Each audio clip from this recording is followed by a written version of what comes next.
Ah, the alpha male talking about Betamax. And what a special episode today for A to Z. The James Bond episode. There it is, Roger Moore, Octopussy. Betamax. Recorded in Canada. Good day, mate. Now, this was the one that was supposed to be Roger Moore's last. That I don't know if you guys can hear that bird outside my window. He's just chirping. Hopefully you can't hear it. Supposed to be his last. Turned out it wasn't. Turned out maybe it should have been. Although who knows what would have happened after that. I guess things have to unfold the way they're supposed to be. And you know what? I don't fully remember what this movie is about. I certainly remember the opening and the plane and all of that stuff, but I'm trying to remember the plot of this one, and I can't remember. But Maud Adams plays a similar role that she played in Man with the Golden Gun, sort of a trapped woman, which is kind of weird. Whatever. Anyway, that's Octopussy. Goldfinger, probably the most known.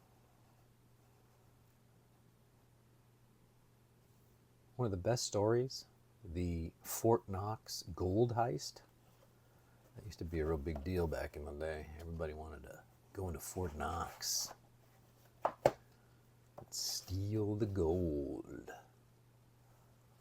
Iconic movie. Watching this recently, strange, because in this movie, Bond is mostly a bystander. He's captured quite early and just hangs around and just watches things unfold. Oh, this box, man. Come on, baby. I guess it's obvious why they got rid of this design. You know, it's pretty good shape, right? Goldfinger, this is an old one. Probably one of the first beta releases of that. The Fort Knox caper. And of course, the most iconic is the woman completely covered in gold, which Spandau Ballet ripped off for their video gold.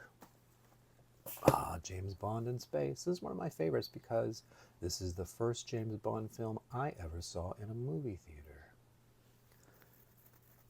I couldn't have been 8, 9, somewhere around in there.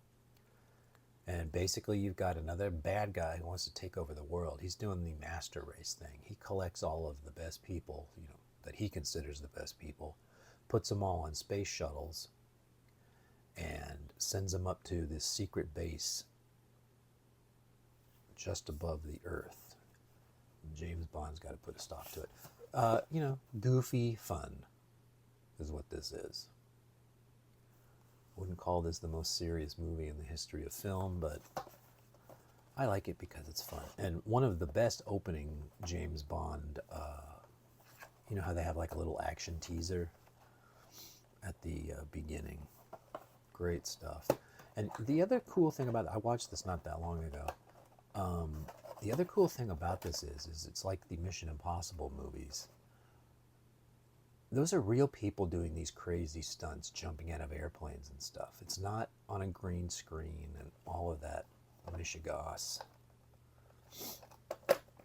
Really remarkable when you look at it, especially when you think about films today. Moonraker, that's a good one. Spy Who Loved Me is another one that people really like. I think this is what they think is the best James Bond movie out of the Roger Moore era. Which Roger Moore is probably my favorite. But I really did like Timothy Dalton too. And you know what? I like them all really. I'm trying to remember what the one with this one. They're looking for the secret submarine base. Well, it's a we've seen this before or after, where it's a giant ship comes in and sort of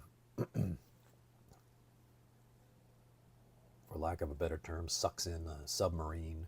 Turns out they've captured a couple of submarines, and the story revolves around trying to get Russia and the United States to fight each other by thinking each one attacked them.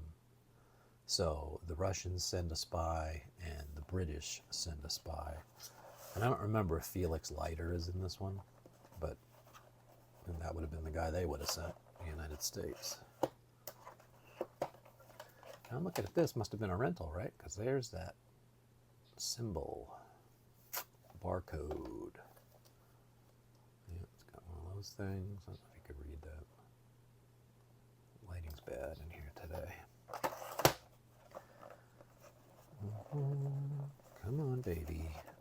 Always gotta fight, don't you? I think this is the first appearance of Jaws, too.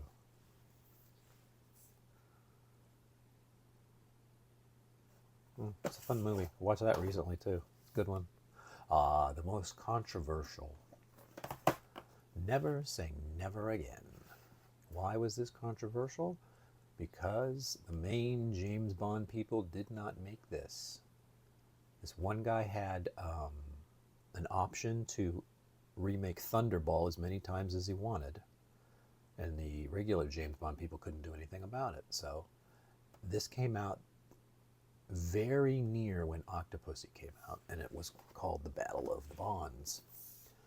I think the Roger Moore one was better, Octopussy, but there's a lot of fun stuff in here too. They weren't allowed to use any of the James Bond music either, so the music is pretty bad in this one. But you get Kim Basinger, you get Sean Connery. I think it was a middle finger. I think Connery did it as a middle finger to the Broccolis that produced those. I don't know that for sure, and I guess we'll never know now, but this is essentially Thunderball. It's just remade for, more better technology than the 60s. You get 80s. And some fun stuff in there.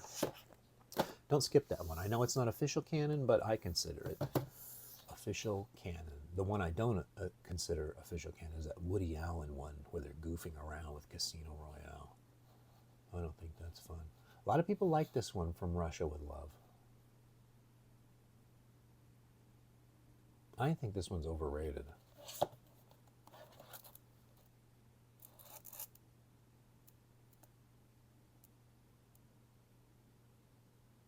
I think this was the second one. I guess people thought, yeah, this is where they got it right. Dr. No was a little uneven, I guess. But I mean, that's a common thing for James Bond movies.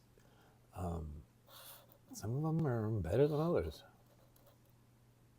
And when you watch I think there's 25 or 26.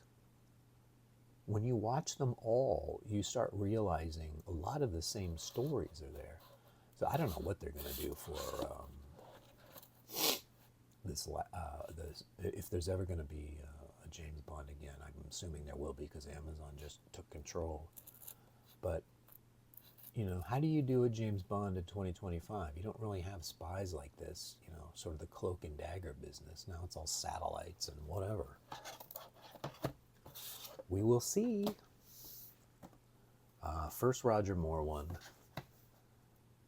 Live and Let Die. Great theme tune, probably the second best, maybe the third. You've got Jane Seymour. She, it's kind of a strange movie. There's a lot of voodoo in it, and she can read tarot cards and apparently can predict the future. So they're fighting on stuff like that. It's a standard like heroine. Ooh, look at this one has a cartoon. Let's check that out.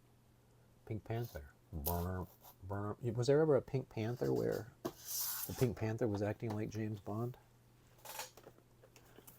So if there was, I bet that's it. Now, sadly, this is all I have of You Only Live Twice. Sort of an old rental. Look at right there. You only live twice.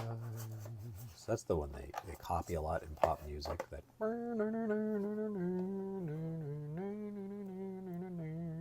Boy, this thing is beat, huh? I'm gonna have to see if I can't source a better copy of that. Nope. Maybe I should just make my own. I mean, there's nothing left of that tape. They didn't even have the sticker there. I could easily just make a remake copy, but why would you do that? And lastly, A View to a Kill. Of course, the best theme tune for a James Bond movie ever created. Not the best James Bond movie, but I like it. Saw this one in the theater. I think opening weekend for this one. I was so excited. And again, it's you got Christopher Walken is, you know, it's like the plot from I believe it's the plot from Superman, where Lex Luthor wants to sink part of California so all his property be worth more. I think they totally lifted that. I think that's what that's about. But very cool opening scene on the Eiffel Tower. Look, it was a rental. Yeah, I've got to find a better copy of that too. Certainly. Certainly. All right, there you go. That's the end of the James Bond themed A to Z. I hope you all enjoyed that, and I will see you on the next one. Bye-bye.